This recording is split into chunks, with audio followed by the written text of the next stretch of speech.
C.O. Cannon here from Fiction Atlas Press, bringing you another Indie Connection. Today I'm going to be telling you about some indie books that you might enjoy if you're a fan of The Bone Houses by Emily Lloyd Jones. The first book I have for you is called The Gilded King by Josie Jaffrey. In the last city on Earth, death is just a step into the trees. In the blue, the world's last city, all is not well. Julia is stuck within its walls. She serves the nobility from a distance until she meets Lucas, who believes in fairy tales that her world can't accommodate. The blue is her prison, not her castle, and she'd escape into the trees if she didn't know that contamination and death awaited humanity outside. But not everyone in the blue is human, and not everyone can be contained. Beyond the city's boundaries, in the wild forest of the red, Cameron has precious little humanity left to lose. As he searches for a lost queen, he finds an enemy rising that he thought long dead, an enemy that the humans have forgotten how to fight. One way or another, the walls of the blue are going to come down. The only question is what side you'll be on when they do. The second book I have for you is called The House That Death Built by Mel Stone. Norfolk, 1816. He had abandoned her.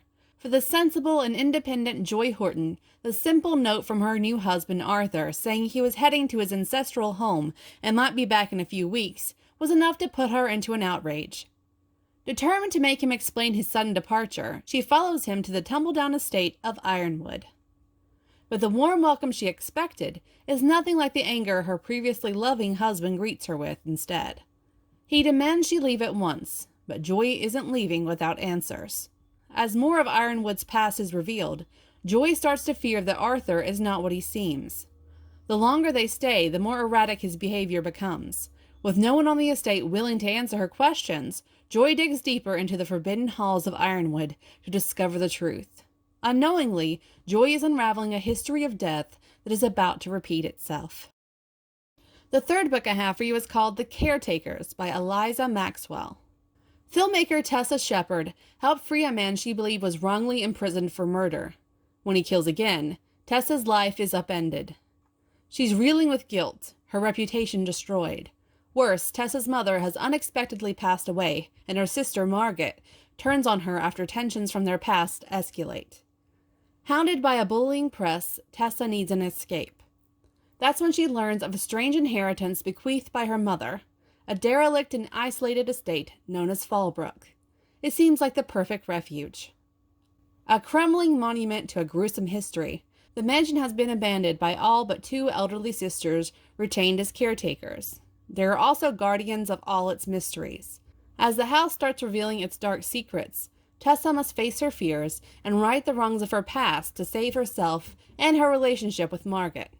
But nothing and no one at Fallbrook are what they seem. And the last book I have for you is called Revenants by Christina Olson. There are many legends about the castle that overlooks Mill on Rye. People claim it's haunted.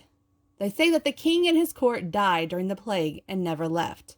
They say that when the air is still, you can hear the cries of the dead on the wind, and if you stand at the edge of the old bridge that leads to the castle, you can see the lights of their lanterns moving across the parapets. Maddie would be happy to tell the people of Mill on Rye that their legends are true. The castle really is haunted. She has lived her entire life behind the tall stone walls and knows every inch of it like the cracks in her mask. However, there is no way to leave the castle. The gate was boarded up, and the bridge was destroyed centuries ago. She and the others are trapped inside until the end of time.